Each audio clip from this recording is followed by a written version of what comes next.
Eu acho que isso é uma coisa muito importante quando a pessoa vai montar uma empresa, ela contar as horas dela. Quantas horas eu vou gastar nisso aqui? Uhum. E quanto que eu vou conseguir tirar? Minha primeira dificuldade foi essa que eu encontrei nessa etapa, que era mudar alguma coisa na empresa para a empresa não perder a aceleração. Porque um negócio, quando ele desacelera, para você retomar a aceleração dele é muito difícil. Acelere Empreendedor. Oferecimento Gestão Super Simples, muito além da contabilidade. Olá, está no ar o videocast Acelera Empreendedor, um espaço de diálogo e aprendizado para ajudar você, empreendedor, a desenvolver e potencializar o seu negócio.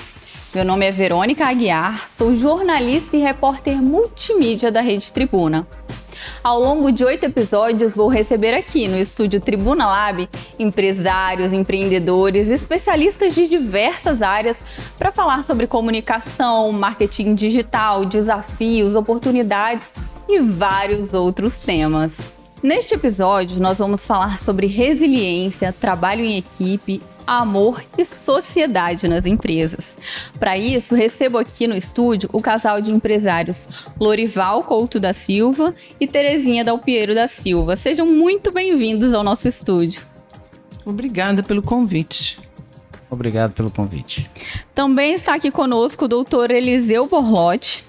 Ele é professor de psicologia da UFES, pós-doutor no estudo de networking profissional, empreendedor da PsyLink, empresa de psicologia acelerada no programa Inovativa. Professor, bem-vindo.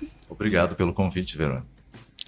E segue conosco o consultor empresarial, administrador e professor Glaucio Siqueira, que é coordenador da Clínica de Negócios do Conselho Regional de Administração e tem a missão de nos ajudar a extrair o máximo de conhecimento de todos os episódios. Bom, Lorival e Terezinha são donos da empresa Civit e quando a gente fala em Civit, a primeira coisa que a gente lembra é daquele bairro industrial da Serra, né? Então eu queria entender com vocês como que surgiu a ideia desse nome e qual que seria a diferença, né, na grafia entre um e outro. Por que desse nome? Esse nome Civit, ele veio quando a gente fez uma transformação de marca própria, né?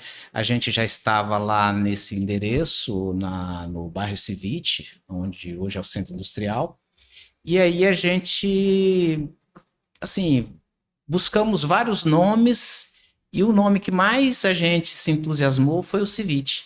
Entendeu? Um nome fácil, um nome rápido de se falar, pronúncia rápida e é pequeno. Qual que é o principal negócio de vocês? Quantos colaboradores vocês têm? Quantos representantes? Para o pessoal de casa entender um pouquinho mais sobre a sua empresa. Nossa empresa hoje, nós temos 100 funcionários direto, né? Temos 170 funcionários indiretos. E hoje nós somos fabricantes, viemos de algumas mudanças nesse percurso de esquadria de alumínio, depois mudamos para distribuição e depois chegamos a fabricantes. E quais são os produtos com os quais vocês trabalham? Olha só, hoje nós temos a linha de hidráulica, que é a linha de torneiras, acessórios para linhas hidráulicas, né? Para banheiros em geral, e temos também a linha de chapa, que são chapas que a gente vende, que é uma commodities, né? Vende em bobinas para fazer calhas para chuva. Agora, antes de falar da empresa, assim, eu queria conhecer um pouco a história de vocês, né? A história de vocês, pessoas, antes de empresários. Vocês são capixabas? Onde vocês nasceram? Como vocês se conheceram?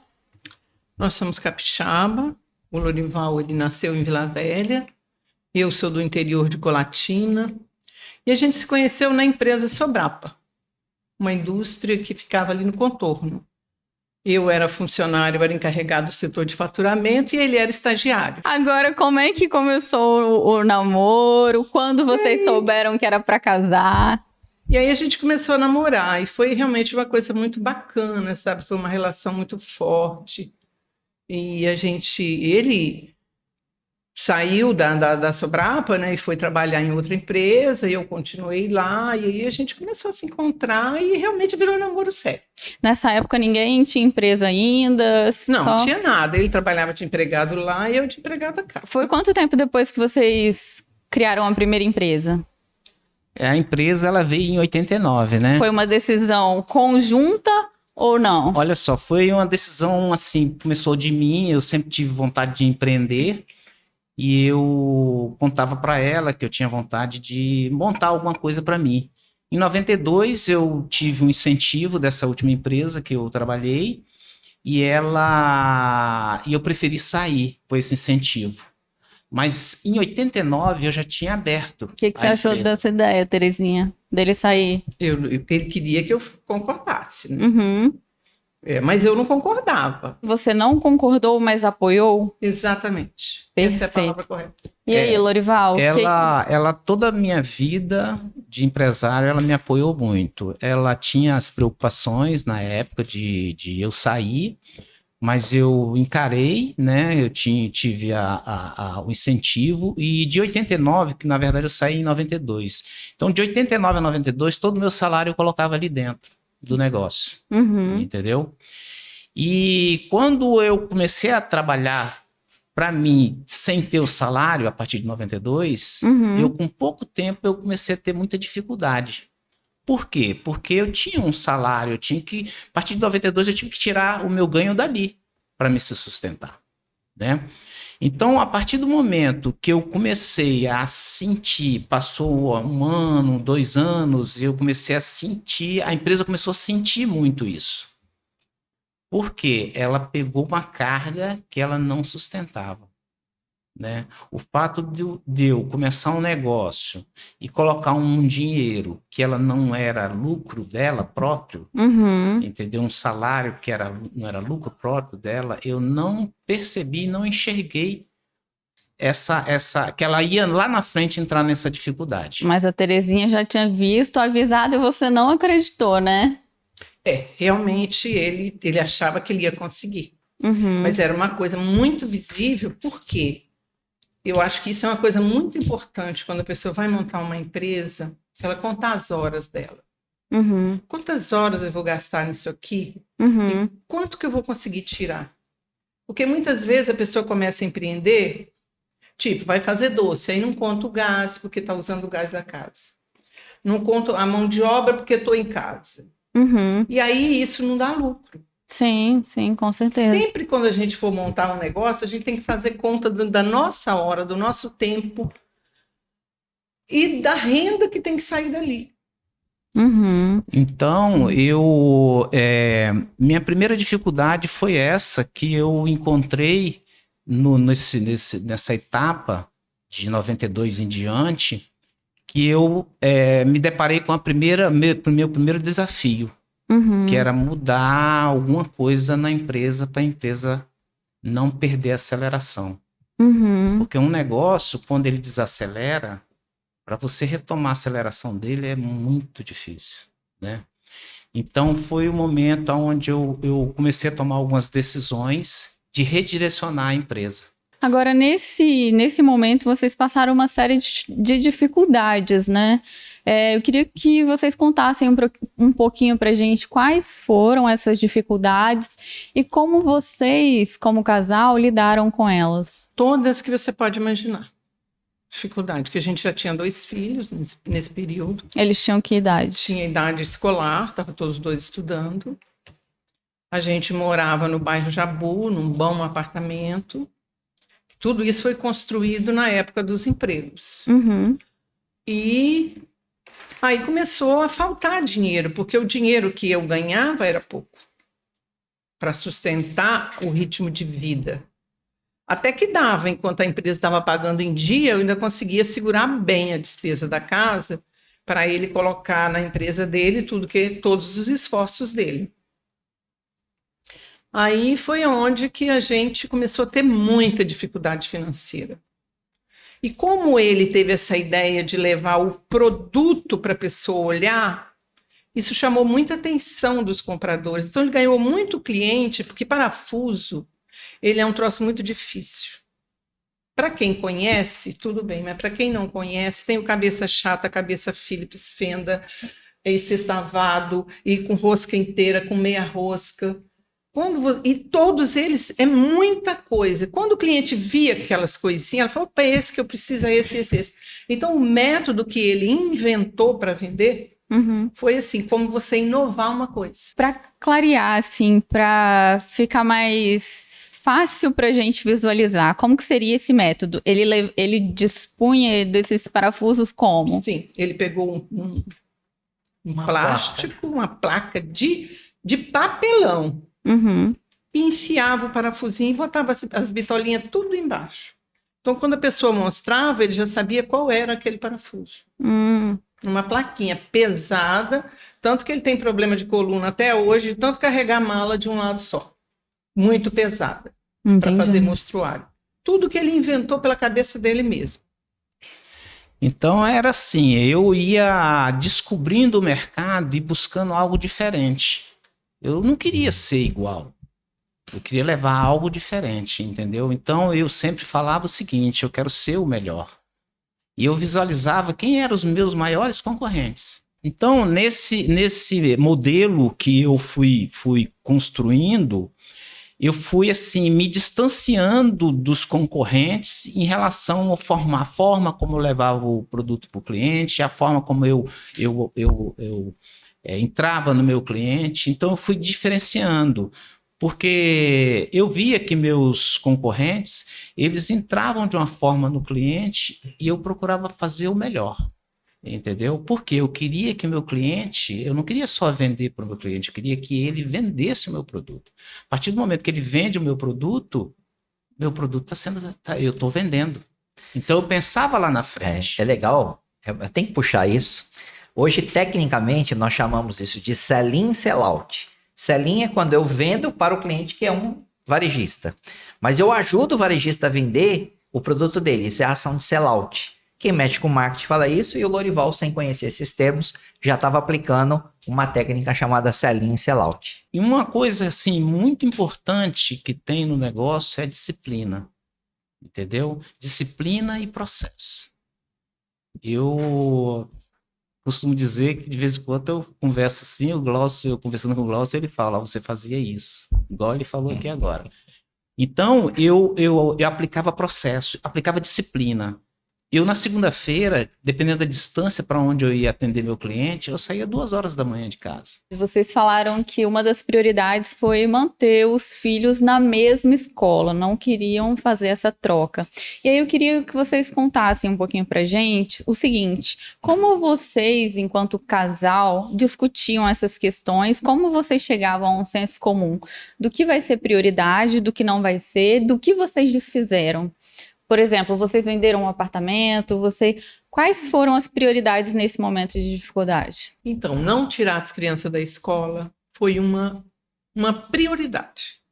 Tiramos do local que morava, mudamos os amigos, porque no local que nós fomos morar, eles não fizeram novos amigos, eles não se adaptavam. De jeito nenhum. Era casa e trabalho. Então, eles trabalhavam com a gente, mesmo pequeno. Eu levava as coisinhas assim, fazia pipoca, levava refrigerante para o trabalho no domingo, no sábado e domingo. E levava eles, deixava eles brincando e estava trabalhando. Então, foi um período de muita dificuldade, mas assim, existia uma certeza que ali ia, porque a empresa ela faturava. Sim. É porque existia uma pendência muito grande. Porque quando você monta uma empresa e ela tem uma renda, é uma coisa. Agora, quando ela tem aquela renda que ela tem que se sustentar e bancar todo um passado que eu comprometi, porque eu tinha um compromisso com os fornecedores de pagar. Então, todo o dinheiro que entrava era para isso, pagar a escola das crianças, dar o máximo que a gente conseguisse para eles, não tirar, não cortar o relacionamento deles com os amigos da escola, levar eles nas festinhas, manter essa estrutura familiar. Eliseu, num momento desses, né, de diversas mudanças, né, eles estavam mudando de casa, mudando de padrão de vida, mudando de tudo. Essa iniciativa de tentar mantê-los na escola para manter as amizades, como que você vê isso? Então, antes de responder, parabéns pela coragem, tá? É uma história que não emociona apenas vocês, mas a gente também fica emocionado, né? Essa questão é fundamental, que é o ponto da comunicação do casal. Quando a gente trabalha com terapia de casal, a gente tem que trabalhar a comunicação, e vocês apontaram dois problemas principais aí nesse período de desafio, né? Aliás, a palavra desafio vem a ver com afiado, ou seja, alguma coisa que corta, que machuca, né? E a emoção de vocês prova que foi uma fase muito difícil. Então, dois pontos aí: as decisões de solução de problemas sobre o patrimônio, né? E principalmente sobre aquilo que vale a pena na história de vocês, que é o filho. O patrimônio está lá, vocês tinham certeza que iam recuperar, porque a empresa dava lucro. Agora, os danos emocionais, sociais, né, nos filhos, vocês tiveram um cuidado extremo de tentar contornar e reduzir esses danos. Então, a comunicação foi fundamental. Vocês já vinham com uma habilidade de comunicação desde a época do estágio, que ela fala que deixou a marca em você, né? Deixou a marca dela em você. E quando vocês discutem problemas, resolvem problemas, tem a marca dela combinada com a sua, né? E aí é que está o ponto, né, do eureka, né? É uma personalidade que gerou paixão em outra e vice-versa, e isso combinou para essas habilidades fantásticas de comunicação, né? Agora eu queria saber de vocês, qual que é mais fácil? Ser sócio um do outro na empresa ou é ser casado um com o outro? Aliás, qual que é mais difícil? Como que vocês lidam com essas duas coisas ao mesmo tempo, né? O casamento e a administração da empresa, as decisões da vida em casa e as decisões na empresa. Olha só, isso é uma coisa que eu acho muito interessante passar para as pessoas que convivem em empresas familiar, que o casal estão junto, porque é o seguinte: cada um tem que ter a sua responsabilidade, né? E quando você assume a responsabilidade com dedicação e com responsabilidade, o outro não se envolve. Entendeu? Então eu não me envolvia nas partes de responsabilidade dela e ela não me envolvia no meu.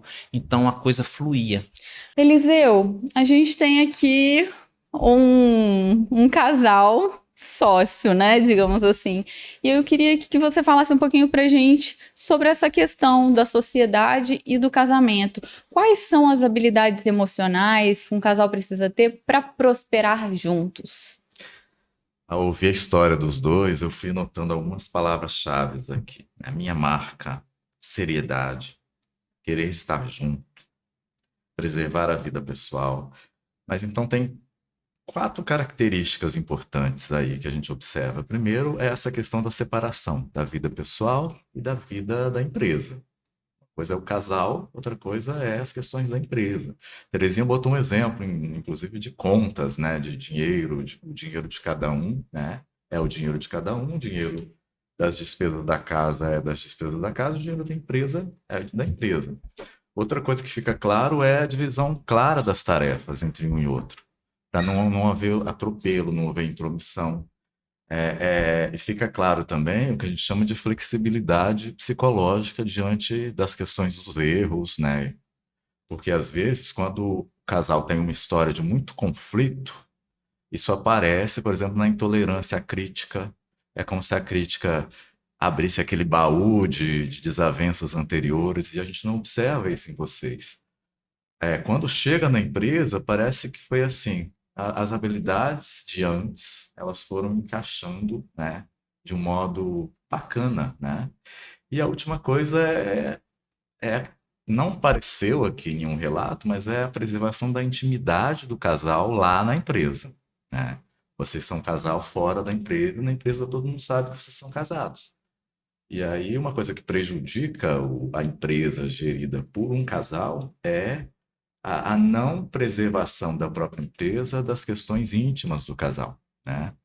Ninguém precisa saber o que acontece dentro do quarto, dentro da casa de vocês, ou problemas familiares que talvez precise de ajuda ou não, mas essa preservação é importante. E a concordância nas metas e nos planos que vocês fazem. Ela falou que ficou com medo uma vez, mas ela confia em você, né? A confiança é fundamental. Dá aquele medinho, né, Terezinha? Mas você, olha, eu conheço ele desde que era estagiário, eu sei que ele não pensa bobagem, então ele deve estar num caminho bacana. Então eu vou botar fé, vou botar confiança e vou acreditar e vou dar o meu apoio. Em que fase que vocês estavam, Lorival, quando você resolveu pedir ajuda de um consultor? O momento que assim que eu precisei de uma consultoria foi um momento que o Glaucio, né, professor Glaucio, foi encontrado por algumas informações que meu filho foi em busca de trazer para dentro da empresa e encontrou o Glaucio, o meu filho George. Foi o George, né? Foi o George. Exatamente.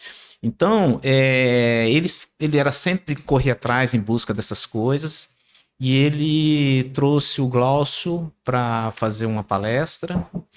E dali nós seguimos com algumas conversas e começamos a desenvolver a parte de sair. Nós passamos por uma fase de sair da esquadria e fomos para a distribuição, e depois a gente tinha que ter o desafio de sair da distribuição e ir para a fabricante. Primeiro, na verdade, a gente não tinha noção de sair da distribuição. A primeira conversa nossa era manter as duas. Só que o professor Glaucio nos orientou e falou: é impossível vocês darem conta de os dois seguirem, alguma coisa vai dar errado aí. Então ele nos mostrou esse problema que a gente poderia encontrar na frente, a gente tinha que decidir. Glaucio, conta pra gente, como que você pegou a empresa e como que você entregou, como foi esse processo, qual foi o diagnóstico, né, que você fez e as mudanças e como você entregou. Então, é interessante, que é importante, né? Hoje eu assisti muita história deles e é muito bacana. É legal pegar que eles eram distribuidores de produto. Mas lá no meio da distribuição, inclusive, eles usavam uma marca na época que era Perfiltech, tá? Essa era a marca deles. E quando a gente chegou lá no meio da Perfiltech, tinha um produto perdido ali chamado Civit. Interessante. Vamos explicar um pouquinho quais seriam esses produtos? Então, eles eram uma distribuidora de produtos essencialmente para material de construção. Então, produtos da linha hidráulica, elétrica, os parafusos, que foi a origem que ele já contou um pouquinho aqui. Então, tudo isso era a distribuição. Então, é aquele negócio que é um pequeno atacado. Eles eram um atacadista. Mas lá no meio já havia o produto chamado Civit, que na época era só torneiras. Torneiras até de uma tecnologia pouco conhecida, que é o ABS. O ABS, para simplificar, que a explicação é uma espécie de plástico de engenharia. É um plástico mais resistente, com umas características atóxicas, né? E aí, quando eu cheguei lá e fiz o primeiro trabalho, e eles me chamaram, na verdade eu fui dar só um treinamento de vendas, eu não fui nem fazer consultoria. Mas quando eles me chamaram para dar uma opinião, e eu vi aquele produto, eu falei, gente, eu acabaria com a distribuição, com o atacado, e focaria totalmente em ser uma indústria, uma marca própria. E mais forte que esse episódio que até o Lorival aqui descreveu, de fato, ele também chegou a olhar para mim e falou, mas você tem certeza disso, né? E assim, eu tinha tanta convicção da marca que eu estava vendo na frente que eu falei, Lorival, eu tenho absoluta certeza, vamos em frente, vocês vão abandonar esse negócio dos últimos 20 anos ou mais, né? Esses anos todos, e vamos começar uma nova história somente como fabricante de uma marca própria. Isso aí na consultoria a gente chama de reengenharia de negócios, né? Onde a gente quase que destrói um negócio para ele renascer de uma outra forma. Agora, falando de erros e acertos, quais foram os maiores erros que vocês cometeram, que vocês jamais repetiriam? E quais foram os maiores acertos que vocês tiveram? Todos os erros que eu tive no passado, eu procurei, assim, não focar muito neles, nem se preocupar com eles. Eu sabia que outras pessoas deram certo naqueles negócios, e para mim não deu certo. Então eu não julgava aquilo como se fosse um problema daquela área. Eu julgava como se fosse um problema meu. Então eu procurava corrigir o meu problema e focar na minha redireção. Mas eu recentemente nós fizemos, a família inteira fez um curso de conselheiro na Fundação Dom Cabral, recentemente, exatamente porque a gente está remodelando a empresa para dar sempre mais um salto à frente, né? E numa aula de um professor, eu descobri o que me fez errar lá atrás. Porque a vida, ela tem ciclos. Como tudo tem ciclos. E o produto que eu descobri que o produto que eu trabalhava naquela época lá atrás, da esquadria, eu entrei nele no momento errado. Eu entrei nele fora do ciclo. Entendeu? Ele estava encerrando o ciclo e eu entrei nele na curva da descida. Entendeu? É como se o produto que alumínio ou esquadria é peso. E eu entrei num produto que ele tinha um peso e o ciclo estava saindo dele entrando num produto mais leve. Entendeu? Quando eu entendi essa situação de ciclo, eu voltei lá no passado e vim descobrir recentemente. Então, o meu maior erro foi não ter estudado o ciclo do produto que eu estava entrando para poder empreender. E você, Terezinha, qual foi o principal erro? O principal erro que eu vejo e aconselho quem vai montar um negócio é fazer conta. É ter desse negócio uma renda, porque ninguém consegue se manter numa situação sem renda. Motivação, ela é muito importante, pensar grande é muito importante, mas a ação é que toca uma empresa. E quais foram os principais acertos? Os acertos, eu acredito que foi assim, a gente ser forte para segurar os problemas que a gente não sabia que ele existia, e nós fomos fazendo muito sem programação. A nossa vida ela foi feita no impulso e na coragem. Então, o acerto nosso, eu acredito que foi a nossa união, a nossa separação de trabalho, ele dar conta da parte dele, e eu nunca interferi, e eu dar conta da minha, ele não interferir. Então, eu tinha autonomia para tomar as decisões que fosse necessário ser tomada. Vou fazer um primeiro comentário aqui, que vale a pena perceber essa combinação. Hoje, muitas empresas familiares não dão certo exatamente pelas características que eles mostraram que foi o que deu certo. O que eles conseguiram fazer muito bem? Separar os papéis com muita clareza, inclusive utilizando as capacidades de cada um, né? Você percebe que o Lorival é um profissional de vendas, inclusive muita coisa do que eu já escrevi sobre vendas foi observando o comportamento dele em negociações, né? Já tive chance de ter acesso. Enquanto a Terezinha tem uma habilidade de enfrentar as turbulências do mundo financeiro, que não são poucas, e como se nada estivesse acontecendo, além de muita habilidade no trato com as pessoas, né? Ela ajudou muito a equipe da empresa a crescer. Então, essa divisão foi o maior segredo. Eu acho que todo empreendedor deveria ter essa clareza. Então, você que tem uma empresa familiar, tem muito a aprender com os dois aqui. E você, Eliseu? Coisa importante, assim, dentro do que o Glaucio falou, é que a vida de vocês, ela tem várias características que se complementam no próprio trabalho. O que o Glaucio acabou de falar poderia ser dito para uma equipe de trabalho. A sua tarefa está clara, a sua tarefa. A diferença é que vocês têm uma vida de relacionamento romântico, de relacionamento íntimo. Isso dá uma marca em que vocês podem viver a vida e, às vezes, contar alguma dificuldade, alguma vulnerabilidade, alguma preocupação e ter um momento para fazer isso. Só que isso não pode ser o tempo todo. Ele até mencionou que lembrou que sentou na cama uma vez, né, e falou alguma coisa que eu não me lembro o que, mas era um problema relacionado ao trabalho. Isso não pode ser a regra, isso tem que ser exceção, né? Assim como a gente faz, deixa o trabalho lá, fecha a porta e vai curtir o final de semana, o casal também tem que ter o final de semana do casal. A empresa está lá, né, a gente se preocupa com a empresa, está o tempo todo ligado nela, mas é importante para a saúde mental do casal e de cada um individualmente fazer essa separação, né, que o Glaucio também comentou.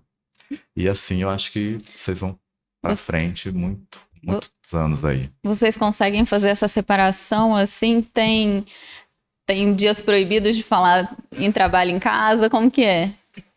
Olha, para falar a verdade, a gente trabalhava muito em casa. Muito. Trabalhamos muitos finais de semana. A gente conversava muito sobre as questões da empresa. Mas a gente tinha nossos momentos de diversão, de alegria, de passear, de reunir com a família. E a gente sempre separou muito, uma coisa assim muito automática nossa. Por exemplo, ele estava na rua vendendo. E eu tocar com problema até o último fio do cabelo. Se ele me ligasse, e aí, como é que estão as coisas aqui? Tá tudo bem, tudo tranquilo. Uhum. Então, para que esse meu sofrimento não fosse para ele na rua. Uhum. Porque aquilo não era o momento de falar. Eu esperava ele voltar, quando ele chegava em casa, eu contava as peripécias da semana. E quando a gente saía também, por exemplo, para encontrar a família, a gente não levava a empresa para lá, não. A gente lá se divertia, conversava, brincava e deixava para resolver nossas coisinhas nós dois juntos. Perfeito. Pessoal, muito obrigada pela presença de vocês aqui hoje. Muito obrigada por terem compartilhado a história de vocês.